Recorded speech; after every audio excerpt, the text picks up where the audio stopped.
All right, welcome and thank you all for joining our Chamber Education series. Today, we are going to be talking about how to anticipate the future of using the power of predictive analytics by Dr. Brandon Olson. And before we start with the program, I would like to introduce Joe Rembowitz, who is going to say a few words on behalf of our Stedner sponsorship. Take it away, Joe. Thanks, Jebba. Hey, everyone. I'm Joe. I'm an admissions counselor at the College of St. Scholastica. We're happy to sponsor this webinar today. Brandon's going to be chatting about predictive analytics. And if you want to learn more about this, either a little more or potentially a lot more, the college does offer a program, a master's program in applied data analytics, which features this topic and a lot more. We are accepting apps for the upcoming fall, so check it out. I'll put a link in the chat, actually. You can check out all of our graduate programs. Additionally, we're developing a certificate focused in artificial intelligence that's attached to that data analytics program. So these topics now, they're kind of fun and hot. You know, these could be things one day that are more of a have to know type of materials as well. So it's something to take a peek at. We also have MBA, Master of Healthcare Administration, some other business programs as well at the graduate level and at the undergrad level. So check them out. And if it's something you want to explore, I'll be available to help you. But I will turn it over to Brandon. All right. Thank you, Joe. I guess one more thing I wanted to add too is it looks like we're going to be doing a 4-week webinar on this topic as well on predictive analytics. So if you are interested, look at our professional development program. Just do search professional development, College St. Scholastica, and you'll get to a web page and you can see the webinars that we do there and the 4-part session that we're going to plan on this summer. So today's topic, anticipate the future using the power of predictive analytics. So what we're going to do today, there's a lot of material that, to learn predictive analytics. This is going to be more to expose you to some of the concepts and maybe get you an appreciation for what predictive analytics can do and cannot do. It's really important to understand some of the constraints there. So I'm going to start off by going through the learning outcomes. So I want to be able to have you explain the purpose for each form of data analytics, be able to describe the 4 most common types of predictive analytics, be able to determine the process that we use for conducting a predictive analytics study, be able to evaluate the predictive models, and be able to apply predictive models to determine future measures. And that's the whole intent of doing predictive analytics. So the topics that I'm going to go through this afternoon or this morning, we're going to look at the 4 forms of data analytics, look at supervised versus unsupervised learning, go through the predictive model process, begin by looking at the exploratory data analysis, and then looking at the 4 most common predictive models: regression, classification, survival, and time series. So first, we're going to look at the forms of data analytics. So when we hear data analytics, predictive analytics is one of those forms of data analytics. And here's what we see here. So this chart I like to use to help differentiate between the 4 forms of analytics. There's descriptive, diagnostic, predictive, and prescriptive. So each of these vary in complexity. So we can see that descriptive is a lot easier than prescriptive. And then each also vary in the value of the results to yourself or to the organization.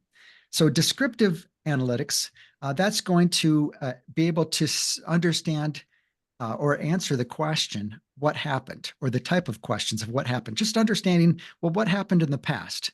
And this is a lot of organizations are at this point right now where we are we're doing descriptive analytics, trying to understand what has happened last quarter, last year, past 5 years. Stepping up a little bit further, a little bit more complexity, a little bit more value add is diagnostic analytics. And this is answering the question of why did it happen? So we understand the history, We're past patterns in descriptive analytics. Now, understanding, well, why did we see changes here, or increases here, decreases here? That is going to be part of your diagnostic analytics, where that's answering the question of why did it happen. And so each of these forms of analytics are going to use different types of models or different type of techniques. Now, the topic we're going to talk about today is predictive analytics. And as the name implies, we are trying to answer the question of what will happen. So we're going to be using different models to model that data so that we can then forecast what's going to happen. And then the final form, which we're going to allude to, but really not cover today, is prescriptive analytics. And this is going to be the what should we do? And this is going to be more sophisticated models that are going to try to optimize the output variable. So we're going to kind of touch on that when we talk about classification models, but that's really going to be beyond the scope of what we cover today. All right, so tools. Before we get started, I also want to talk about the tools. So some of this, maybe regression, we can certainly do in Excel. Technically, we could do almost all of these models in Excel, but you really have to understand how to do the math on everything. Whereas the other tools have functions that do a lot of this for you. So really, when we get to predictive models, we're going to throw Excel away. We're not going to use that. We're going to be using tools such as, I guess, let's take a step back. Even before predictive, when you're doing maybe diagnostic analytics and even descriptive analytics, you're just using SQL, being able to analyze data in the database, that tool will work as well. But now when we move on to predictive analytics, we're really talking about using R or Python. The examples that I'm going to be showing you today, I'm going to doing this in R, which is a analysis. It's an analytics package, kind of scripting language, which is very similar to Python. I mean, it's the same type of tool as Python, different languages and different purposes. I think descriptive, diagnostic, and predictive analytics is handled well in R, although I think most professionals use Python for more prescriptive analytics. That's where the more mature libraries exist. Now, also another tool in the analytics field or tools are more user-friendly tools that don't require any coding, and they're more aimed at producing visualizations. And those are going to be Tableau and Power BI. You've probably heard of those tools. And those are becoming quite a bit more common in the organizations. And they work well for doing descriptive and diagnostic analysis through visualizations. All right, so couple more things before we get started is need to understand the different forms of learning.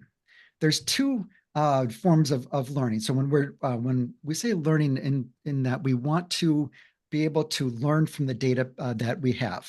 So we have a data set, we're going to learn from that data set so that we can predict future values.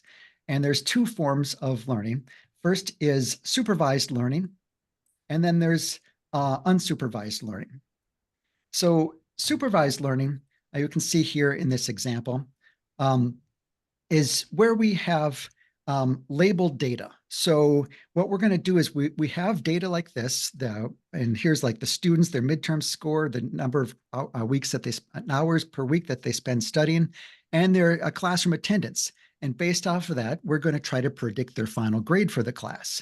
So, but what we do is we have historical data that has all these values as well as the final grade. So now we can look at these variables and try to figure out how we can model them to see if it actually determines the final grade. So this is what's called supervised learning because we're able to have that labeled data. And in predictive analytics, quite often, that's really what we're going to be able to do is going to be what we call supervised learning. Unsupervised learning means that we don't have that final grade data. We just have a lot of current data, and we're going to try to predict that final grade. And this is going to be more on the prescriptive analytics.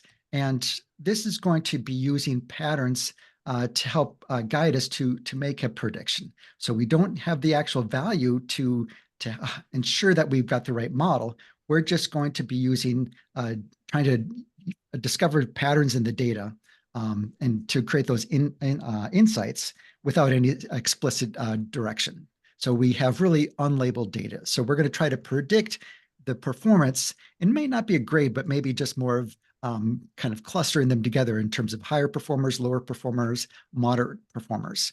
So we can, this is a form of prediction or a form of analytics that we're going to try to predict something where we don't have past data to build a clean model from. And this is what it would look like. When we plot the results, we can see that they break up into distinct categories. And what we can then do is use those categories as a predictor for future values. But again, most of what we are going to be covering today is going to be using supervised learning. All right, so the predictive modeling process. So the CRISP-DM is a high-level methodology that kind of guides data analytics and how you do data analytics. We start off by trying to understand the business domain. So when we're studying a new data set, let's say it's real estate, well, we need to understand the real estate business in order to be able to understand the data that we're working with. So we begin by looking at the data, understanding the data, but also understanding all the business. So we understand the business rules and have some context behind our study. It helps us better evaluate the results and better communicate the results. So we have to have that business understanding as well as the data understanding. Now, from there, we need to prepare the data for analysis. That means we're going to have to make some changes to the data, fix some things, find either remove or fix data so that it fits to our ability to model. And then we'll build the models, we'll evaluate those models, and we're going to use our business understanding to do that evaluation. And then this might be an iterative process where we continue to refine our models until we're happy with the results. And then what we can do is we can deploy or use those models to make those predictions. So this is a high-level methodology, but those are the steps that we do in data analytics. Now, here's a model, maybe a little bit more explicit on the steps that we take during predictive modeling. So this is certainly based on the CRISP-DM model, but can walk through the steps where first we have to go collect the data. And quite often it's not just one data set, not just one data file, but many different data sets that we're going to merge together so that we can look at a lot of different attributes. And then from there, we have to clean and transform the data. And then once the data is ready, we begin the analysis by doing an exploratory data analysis. And I'm going to show you how we do that.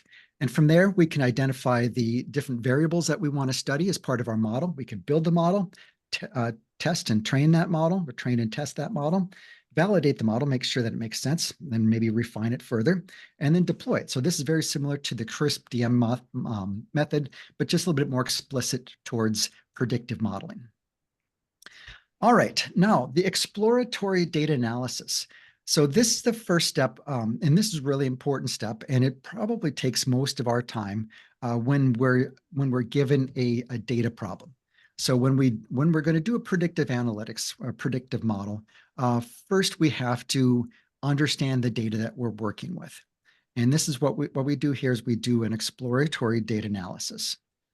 So you can see that's where this step is here. And the whole purpose, the outcome of the exploratory data analysis is to help us identify those features. So roughly 3 steps. First, we bring that data set into our analysis tool, and then we look at the data. We count the number of observations. Observations would be, that's the data analytics term for like number of rows in your data set.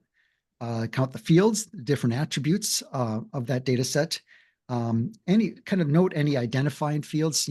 Are there fields that identify that observation instance, or ones that are descriptive, that are describing that instance? And then trying to pay attention to what fields are going to be most relevant to what we're studying. So that's our understanding of the data set. And then from there, we're going to dive into those important fields, those fields that we determine that are going to be within the scope of our analysis. Here, we're going to do some descriptive statistics where we maybe determine the number of observations, the average or the mean, the median, the standard deviation, and maybe a distribution across quartiles. And we're also going to make sure we note the different data types and the formats of the data, and also look for null values, for observations that do not have a measure for that field. And we're going to also evaluate the distribution and outliers of the value so that we can look at the distribution of the values and see if there's any of values that don't seem to fit. And that's going to be important, because if we have more of these outliers, that's going to really wreak havoc on our ability to create a good model. And then finally, looking at relationships. We're going to take a look at the variable that we want to study or the variable that we want to predict and try to see which of our other variables will help us predict that variable. So we're going to do that by trying to find some correlations between variable A, our predictive variable, and B, our input variables. So these are the basic 3 steps. And so we're going to walk through that so you can see what this would look like. But prior to that, I mentioned data types. Just want to make sure that we understand data types.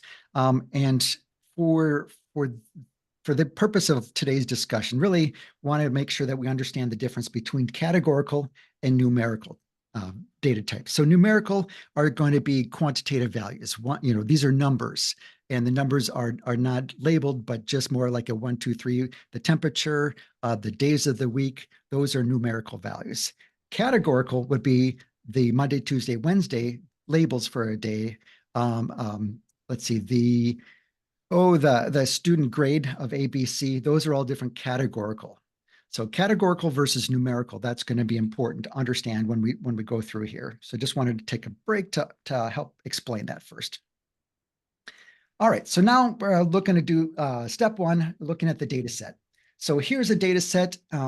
This is baseball game logs. So some of the attributes I highlighted here, if I were going to do an analysis here, I would need to know the date that the game took place, maybe the day of the week, understand who the visiting team was, the home team was, the score for each, maybe the number of outs so we can see how long the game was, and where the game took place. So these are some attributes that I highlighted here that would show us the fields that I'm going to pull or that I'm going to use from this data set. So that's the first step. Then next is we want to, and also, I'm sorry, here, you can see at the bottom, we can see that we have 165 columns and 132,000 observations or entries, it says here. So that gives us a better idea of the size of data, as well as looking at the fields and the data types that we're going to be working with. Now, next, we're going to dive into those selected fields and do some work here. So here, here's some R code, the code that I wrote in order to be able to produce this. So we're taking a look at, this is a different data set. This is a real estate data set where I'm taking a look at houses, the year that was built, the sales price, and the age of the house when it was sold, so that I can see kind of look at a rough estimate of how the data is distributed. So I can see that housing stock is as old as 1872 or as new as 2010. And I can see that the sale prices range from 34,900 all the way up to 755,000. So it gives us a good idea of the data ranges that we're working with. Now, I need to explore this a little further. So we're going to look at some distributions. So here's the code to create this distribution plot. And so this is what's called a box and whisker plot. And this is one of my favorite plots. This is going to show us the range of values.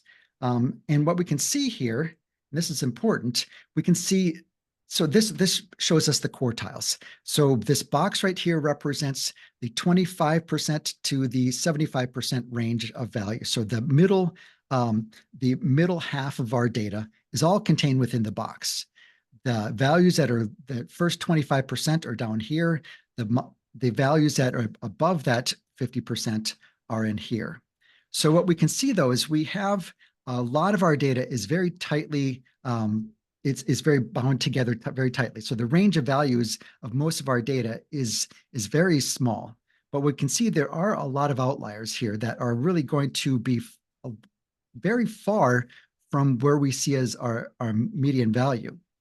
So that's going to cause some problems. If I try to do a predictive model with this much deviation, that's going to be a real problem. So what I would do here is saying, well, I don't like all that data. I can't just remove that from my data set. But what I can do is I can say, I'm going to try to restrict the purpose of this model. So what I can do is I can say that, actually, I'll get back to that. So here is a frequency distribution as well. So we can see good normal distribution except for those outliers. So those outliers are going to cause a problem. So then what I can do is I can say, well, what if I take a look at just houses that are on a half an acre? And that's going to cut down on that range of values there, or my outliers. So if I say that I know that a half an acre is roughly 21,000 square feet, therefore anything that's greater than 21,780 feet, I'm not going to include in my study. I can do that, but I'm saying that my model is only going to work for maybe the typical residential lot, which is less than a half an acre, which is fine. So I'm able to get rid of that data that's going to ruin my models, and I can narrow the data. But now I'm going to put a constraint around my model, saying that this model is only good for half an acre, for properties that are half an acre or less. So this is one of the reasons why we do the box plot or the frequency distribution, so that we can see what the kind of the structure of our data looks like, so that we can see, are there outliers? And then from there, is there a way that we can remove them? Or is there a way that we can kind of put constraints around the model that's going to allow us to get rid of those outliers? Now, sometimes it's going to be not just a matter of that we can build a rule, but sometimes we can get rid of the data. One of my students was doing a study on like wait times, and did the distribution of the wait time, and most of the wait times were maybe up to 6 months. But she had one wait time that was 5 years out. So clearly there was some error in there. It certainly did not represent the business model. So we were able to get rid of that data point, and therefore really come up with a better model. So this is where you have to use, really make sense of understand the data, see what data makes sense, or see how we can change the model to better fit the data. And then the final step for exploratory data analysis is taking a look at relationships. We want to find some correlations between the variable in which we're trying to predict and some variables that will help us predict that variable. So here's a plot taking a look at lot size. Again, what we did, we constrained it to just a half an acre or less, and then the sale price of the house. Now, taking a look at this, you can see roughly there is a correlation, a slight linear relationship. Now, it's certainly not going to be perfect, and that's good to understand that our models are not going to be precise. They're going to give us a good rule of thumb, or give us an approximation of how to predict futures house prices based off of lot size, so that we can see that there is a correlation. So lot size would be a variable that we'd want to use to help us predict the sale price for that house. All right, so now we did our exploratory data analysis, and that helped lead us, because those correlations, now we figure out which feature what feature or features are going to be most useful in our predictive study. So now we can build our model based on those features. Okay, so now we're going to begin with our first model, and this is regression models. Most of you are familiar with this. Regression models are going to be the most common type of predictive models, and you've done them before. So some examples would be just what I showed you. Predict home prices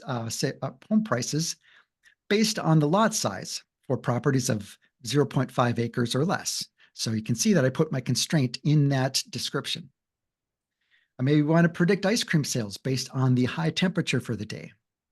Or we could predict the number of poor mental health days based on the days of physical activity. We can also predict crop yields based on that year-to-date precipitation. So regression models are going to say, based on this independent variable, what is going to be the value of my dependent variable? So if this, apply equation, then this. So if we plot a study time and exam score over time, or we've got a series of students that we're going to build a model from, we can take the study time and we want to be able to predict their exam score based on that study time. So we look at past historical values, and we apply the simple linear regression. Simple linear regression means that we're just going to use one predictor value, or one independent and one dependent value. So here what we're going to do is follow what you probably are familiar with, the y equals mx plus b formula. In regression modeling, we make this a little bit fancier, but it's the same model, but we're introducing the error concept here. So what we can do is we can use this formula to be able to have a mathematical equation that describes our data. And then we just use that mathematical equation to be able to describe future data or predict future data. So here we can see we use this regression line, and this would be if we built the formula and then plotted that formula, that's what that line represents. And we can then overlay our formula line with the actual data set, and we can see that it's close, but it's not perfect.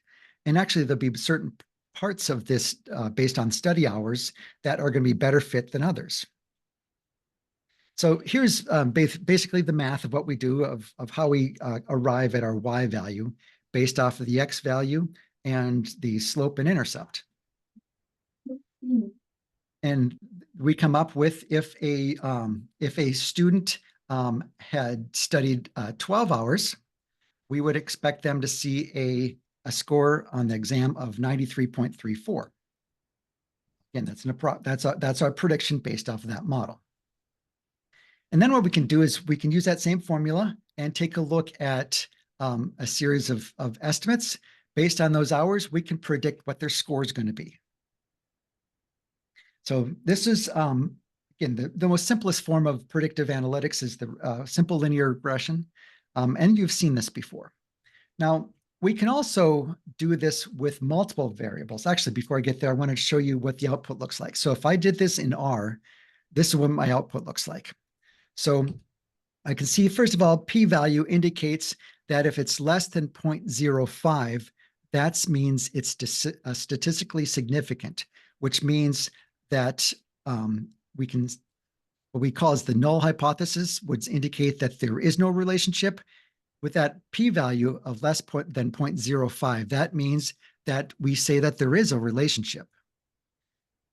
So that means that we have a 99.9% confidence that the null hypothesis, stating that there is no relationship, can be rejected. Therefore, there is a relationship here between engine size and car price. Now, we can also see the multiple R squared of 0.8. And that means that 80% of the changes or the variance in price is due to the engine size. And other factors there could be like the color of the car, the size of the car, the manufacturer of the car, all those other variables are going to also influence the price, possibly influence the price. But we're saying that 80% of this variance can be attributed to the engine size. And we can see then the slope is, we can see the slope and the intercept, and that's what we use to build our equation from. But also note the residuals at the top. So the residuals show the differences between the actual and the predicted values. And we can see that the average distance between the actual and predicted is $145.20. But that's the average distance between the two. So our model is predicting it's slightly lower than actual. On average, we're $145 lower than average. So, but we can see though, taking a look at the plot, we can see down at the bottom, a lot of those values are like right on the line. But as we get higher in engine size, we're getting we're not nearly as accurate. So we could also limit this, saying, the model is going to be a better fit for 150 cc's or less. So we could put some constraints on there, but even in 80%, that's a pretty good model. So as you can see, even a pretty good model is not 100% accurate. It's going to give us some rough approximations, or pretty good, in this case, pretty good approximations when we have an average distance of $145 on let's say a $20,000 vehicle. That's not too bad. So it's not precise, but maybe it's good enough. And that's what we have to keep in mind when we're doing predictive analytics are the results good enough and good enough for us to be able to make decisions based on. All right. So here, based off of that, the slope and the y-intercept, we've got a formula now for predicting the price based off of the engine size. Now, we can also do multiple linear regression, meaning that we have a lot of different variables that will help us determine that price or the output variable. And it's going to be much more of a complicated formula where we have different variables and those values along with the y-intercept. And so then what we can do is we can, like for this example, we're saying that the hours, the score in quiz 1, their attendance percentage is going to help us predict the score for the class. And then here's the output from an R analysis. And actually you can see here's the formula or the command that we do to create the model right here. It's not that complicated. And then this is the output. We can see this model's pretty good. We have a difference of 3, which is really good. So what we're saying though is we're going to try to predict the price based off of the curb weight of the vehicle, the engine size, as well as horsepower. And that's going to then provide another statistically significant indicator saying that there is actually a relationship between the two, between those variables and the price. And we can see that the R values is slightly better. That means about 84% of the variance in price is attributed to the combination of curb weight, engine size, and horsepower. And again, we can see the different average differences about 3, and that's pretty good. So this would be a pretty good model. And again, it's not 100% accurate, but it is a pretty good fit. So when determining whether we want to use a regression model, first we have to know that it's used to predict quantitative values, so numerical values based on numerical values. So we're not going to be using anything with categorical values, just numeric values. So we have numeric values as our variables, and our predictor variable is also going to be quantitative as well. And regression models are going to be the ability to mathematically describe the relationship between the independent, those are variables that were used to predict, and the dependent variable, that's the variable that we're predicting. Now, what we're going to see for this is key to all these models is that we have to have sufficient observations or rows of data in order to be able to build a regression model. We have to have enough data in there to be able to provide scenarios that allow us to be able to build that predictive model. And again, more is better. So that's always, I know it's a rather rough statement there, but it's really, if we don't have enough data, the model is only going to be as good as the data we're providing to build the model. And part of the attributes is having enough observations or rows in order to be able to build a quality model. All right, now on to classification. So classification models, this is going to be where we're going to be able to predict a categorical value. So rather than quantitative value or numeric value, we're going to try to predict a yes, no, or some type of category. So for examples would be predicting a student's grade based on their performance on a select assignments. We've seen that here. Identifying fraudulent transactions based on key transaction or customer attributes, and predicting patient readmittance based on select treatment and patient attributes. So the readmittance, yes, no, fraudulent transactions, fraud or not fraud, student grade, A, B, C, D. All those are categorical values that we're trying to predict. So because these are categorical values that we're trying to predict, we're going to use classification to do so. And you can see that basically when we're trying to produce classification, we're trying to observe where these values cluster together, so that would allow us to be able to group them in one of these. So some common classification methods. Here we go. The first one would be logistic regression. And this works if you have just 2 options, pass, fail, yes, no. So what we're going to do is we're going to build a model that predicts whether the value is a 1 or 0 or yes or no. So this is this most simplistic model.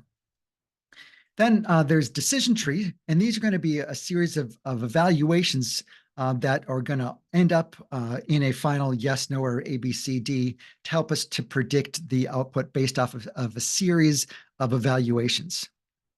What we can do is we can also combine those decision trees and figure out which combination of decision tree results are going to be used to produce the most accurate prediction. That's called a random forest. Another method is the support vector machine, and that's trying to draw a line in between the two groupings where the line represents the largest space between the groupings. We can also take a look at each data point and try to place that or group that based off of its proximity to the other known data points, or looking at probabilities, and that's naive binds. So these are the six most common models. And to do predictive analytics, or you don't necessarily have to apply the math behind all of these. There's actual functions that we can use that are going to use this logic in order to produce the output. So, and here's an example where I used predictive or classification to be able to predict fraudulent transactions. So the output variable was fraud or not fraud. So it's categorical value. And I applied the model, or I applied the data to 5 of the models: logistic regression, decision tree, random forest, support vector model, and the k-nearest neighbor. So doing that, this way I have different models that I can apply to the data to see, based on that data, which model is going to best estimate. So what I do is I take my data and I split it up. 70% of that data is going to be used to build the model. And then I'm going to apply that model on the remaining 30% of my data to evaluate the performance of that model. So when we see truth versus precision, truth versus prediction is going to be the evaluation of that model on my remaining 30% of the data. The truth is going to be the results that I built this on. So here, first taking a look at the confusion matrices, looking for false positives. So this would be where I was predicting fraud, but the actual transaction was not fraud. And what we can see is the k-nearest neighbor had one transaction that was predicted as fraud, but actually was not fraud, while the other ones were 100% accurate. And this is a good sign, because I think this would be a very poor model when we are going to be predicting fraud when it's actually not fraud. So this false positive, we try to minimize that as much as possible. Now, the other side, taking a look at missed fraud. So we can see that the numbers of missed fraud vary based on the model that we're using, where the worst case scenario was our decision tree, where we saw 72 transactions we didn't think were fraud, but were actually fraud. And our best model, support vector machine, that still had 16 transactions that we said were not fraud, but were actually fraud. So we can see that regardless of the models, all 5 models that we used here were not 100% accurate. But based on the number of transactions here, which is well over 1,000, if we ended up with just 16 that we didn't get right, that's a pretty good model. So then we have to decide, is that 16 out of, let's say, 1,200, is that good enough? Well, maybe it is, but that's what we have to make sure that we understand. But understand that when we use predictive analytics, it's not 100% accurate, but it might be good enough. And 16 errors out of the 1,200, I think that's pretty darn good. So we could use that support vector model, machine model, to be able to predict fraudulent transactions. All right, so classification models. We're going to predict categorical values based off of quantitative variables. We have to make sure that we have sufficient attributes, so factors that we can use to determine correlations with our dependent variables. So it's not just going to be one value, but we're going to try to come up with a bunch of values that are going to help us predict that dependent variable. And we also, like the regression model, we still have to have enough observations to make sure that this model is going to work. Again, more observations, the better. Next, we're going to look at survival models. So survival models are going to be used to predict the time to an event. So such as predicting the survival time for a patient receiving treatment, or predicting hotel cancellations based on the date the reservation was made, or predicting employee attrition. So how is the employee going to be with us in 2 years? So these would be kind of time series, or based on a timeline, being able to predict a categorical value based on that timeline. So survival analysis looks like this. You have event 1 and event 2. So event 1 is the start of the time, and event 2 is the end of the time. And what we're trying to do is, so for this example, the volunteer gets a vaccine shot, and the end of time is when the observation period ends. And what we're going to do is we're going to try to predict at a certain point in time, what's the likelihood that volunteer is going to fall sick, or look at the patterns and see when they do fall sick along that timeline. And then that's going to help us, based off that there are certain attributes, being able to predict when in time these events are going to happen in the future. And this is not based off of a specific. This is not like January 1st, 2024, and this is December 1st, 2024. But these are number of days since event 1. So it's really the duration, number of days, and not specific to a calendar year.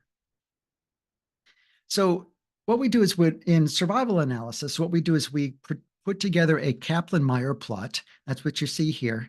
And this shows the probability of survival over time. And so how you read this is we grouped and this is taking a look at patients and their survival, heart patients and their survival over time. Where in blue, this is the group prior to heart surgery and their survival. Are they still living? Versus the group without prior heart surgery. So people that have had prior heart surgery and then people that have not, and taking a look at from day 0 all the way out to day 1600, what's the likelihood that they're still living? So this is being able to predict that. And you can see by the line represents the median value, and the colors around it represents the error rate. So we have some noise here. So it's not going to be 100% predictive. But what we can see is like maybe day 200, the group that without prior heart surgery, we're going to see maybe about 40% of them are still going to be survived. Whereas people with heart surgery, we're going to see about 80% of them are still surviving. So this allows us to look at survival rates or events over a period of time. And then what we can also do is there's this hazard ratio comparison where we can take a look at all the different attributes and see which ones are going to be help us predict the survival rate, or which are going to be used to be able to differentiate between two groups. So like if we're taking a look at employee attrition, so which employees are going to stay with us longer? We can see that for business travel, so based off of the baseline here being no business travel. Now, if they travel frequently, we can see they are probably 300% more likely to have left the company during the time frame. And there's a range here, but we can see that is statistically significant. So we can see that frequent travel is a predictor for employee attrition. Gender, there's slight difference. Males are a little bit more likely to leave the organization, but the variance really is not significant. So there's a slight, but not really enough to be predictive. Marital status, married versus divorce, they're going to be overlapping, so there's really no difference. Where single people are going to be much more statistically significant in terms of leaving the organization. So we can see, using this hazard ratio plot, we can take a look at a lot of different variables to determine which ones are going to be most important for predicting the outcome. So here is the employee leaving the organization. We can see which variables are going to be more likely. We can also see which ones are going to be less likely. So based off the work balance rating, we can see some of these values, particularly those that said that they're at a 3, they're going to be statistically significant difference there. They are going to be much more likely to stay within the organization. So this will help us figure out the variables. And now, in order to apply this, then we can see here that the values that are most predictive for attrition, and if we're trying to reduce attrition and retain our employees, these are the areas in which we're going to focus our efforts on. Now, there's going to be certain things that we can do, certain things we can't do, but we know which ones are going to be more at risk. And so then we can put action plans around that to be able to address that. All right, so survival models, these are predicting categorical status value over a period of time.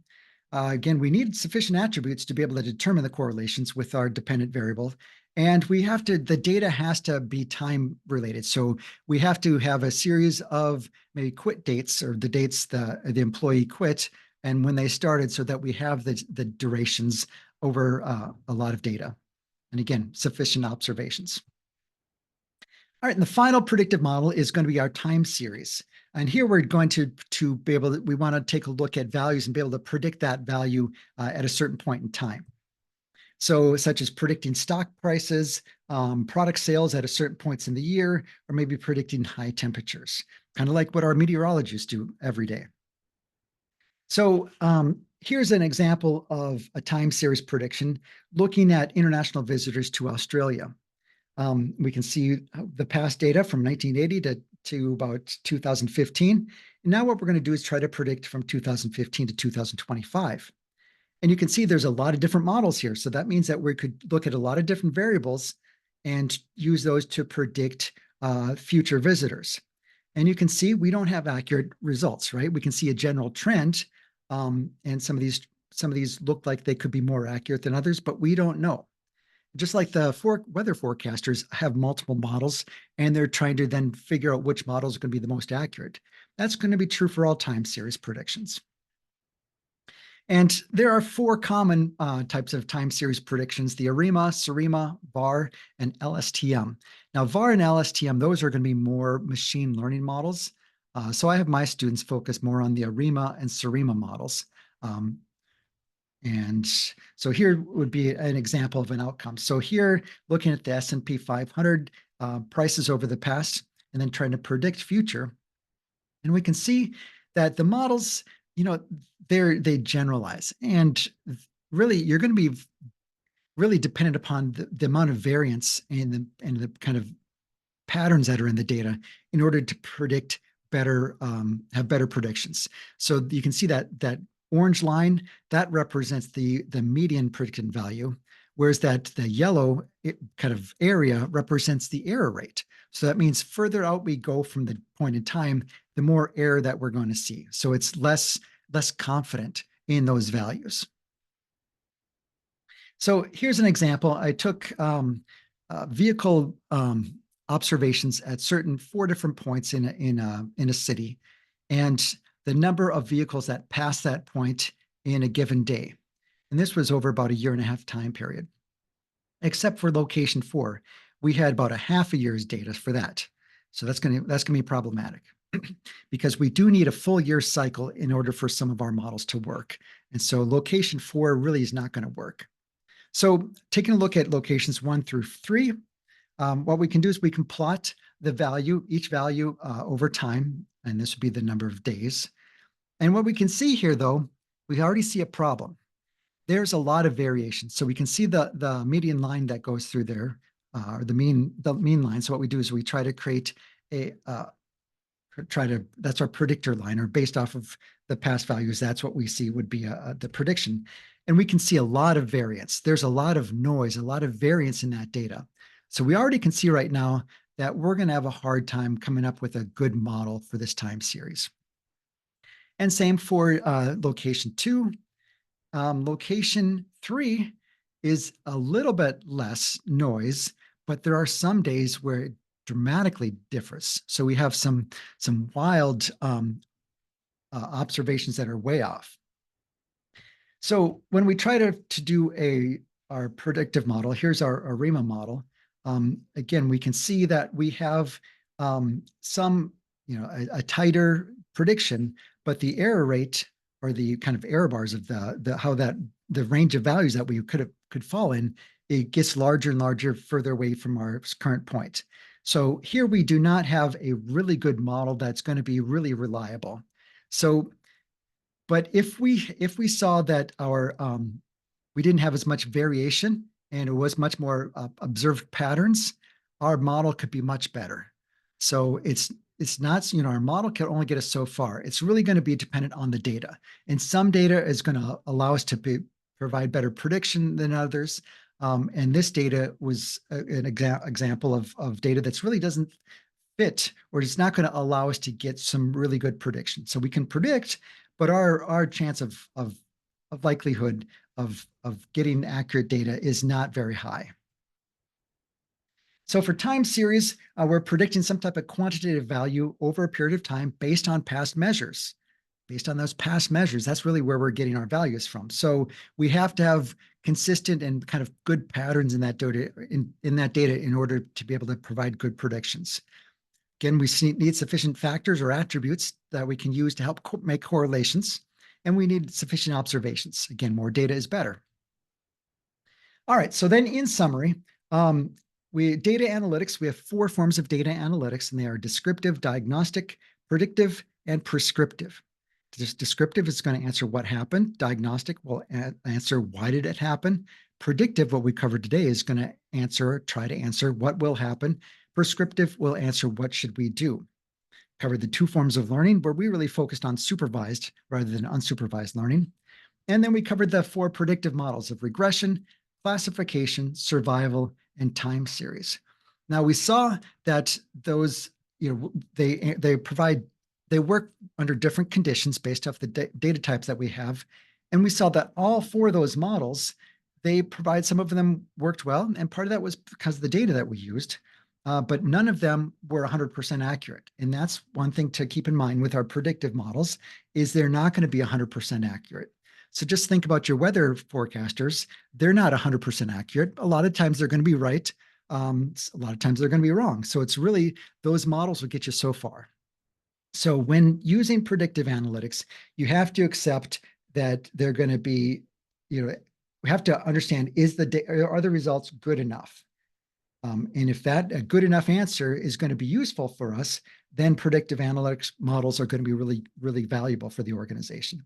But using predictive models, we can use past performance to predict future performance, and based on the data and the models that we use, the accuracy is going to vary.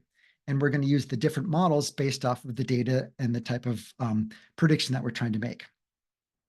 So that's a summary for predictive analytics. We followed this predictive modeling process all the way through to be able to evaluate our results. And wanted to leave 10 minutes or so here for any questions that we have.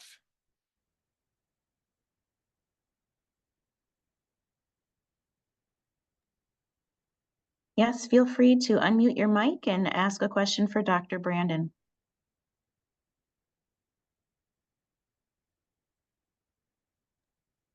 Are there any resources you would recommend for someone getting into R as a good basic reference? What I found the best thing to do is just trial and error. So I guess, there's a lot of R resources out there. I think doing Google searches, I think ChatGPT and Copilot, asking questions there, they help you write the R code as well. I'll make sure you understand what it's doing, but it will help you get there. So I think there's a lot of tools out there. And then if you're another good resource is, it's escaping me right now. There's some good websites that are more community driven that will help you work through problems. But I'm finding that the large language models of ChatGPT and Copilot are going to be really useful. And that's what I've been relying more and more for that. I'm sorry, Stack Overflow is the website that is more of a community website. That's a good resource. But try it. Just, start with a simple data set, start with linear regression, and try to build models with that. And then, trial and error is the best way to learn. And I should mention that resource. Oh, go ahead. I was just saying, thank you for the resource. One other question I had heard at some point that for multi-regression analysis, you want roughly 35 rows or pieces of information for each data point that you're analyzing. Is that a good general guideline, or what was that maybe more specific to what I was working on before? Yeah, so that's kind of a general rule in statistics, is you need to have at least 35 observations or 30 to 35 observations. And I think that's bare minimum. What you're going to find for data analytics, though, is that's usually not a problem. I'm thinking, if in my classes, I want the students to have at least 500 observations for their model. So that's in the data, when you're working with data sets, that's not that much to ask. So I think you're usually going to get the 30. I would argue for good predictive models, that's not enough to be able to, in terms of precisions for your models, you're going to have a hard time with good precise models with 35 data points. Shoot for much higher, 500 or more. And that's 500 per variable in the analysis, you're saying? Yes. So you're right. I'm assuming that we have all variables for each observation, 500 data points is what we're going to want. Yes. Okay, thank you. Yeah. And that's not a hard and fast rule. That's just more of a goal. I think we can be reasonably assured. Because I guess keep in mind too that when we do predictive models, what we're going to do is we're going to separate that data. 75% of the data, or 70% or so, is going to be used to build that model, and then 30% we're going to test that model on. So we're not going to be using all the data just to build the model. So we have to have enough data so that we can split it between testing and training.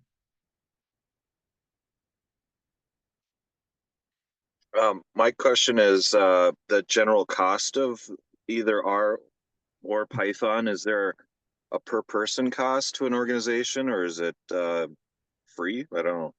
Yeah, so there's both R and Python. There's free packages. It's free to be able to use. Now there might be some organizational costs if they're going to want to scale that up. But if you're trying to use this for your analysis and provide the results to the organization, you can do that for free. So you can download R. So R is the underlying language. And then the development environment where you're doing the coding, that's called RStudio, and that's also free. And then Python, Anaconda Python is probably the best package for statistics. So what you can do is you can do a Google search for Anaconda Python and download that for free as well. Now, Tableau and Power BI, there's cost to that. But Python and R and RStudio, you can download those for free.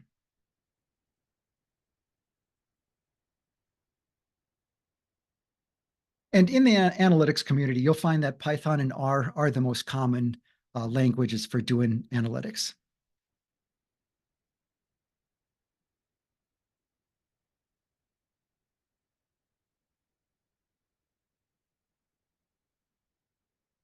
Thank you for the questions. Any final ones before we leave?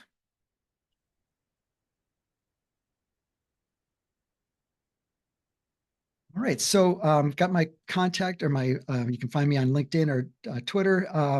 If you want a copy of the presentations, I've got the QR code right here. So just use your phone to capture that, and you can get a PDF copy of the slides. All right.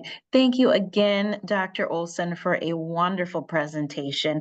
And thank you all for joining us today. And, and we're just so excited that you could share your insights with us. Have a good afternoon, everyone. Thank you. Yes, bye-bye. Bye.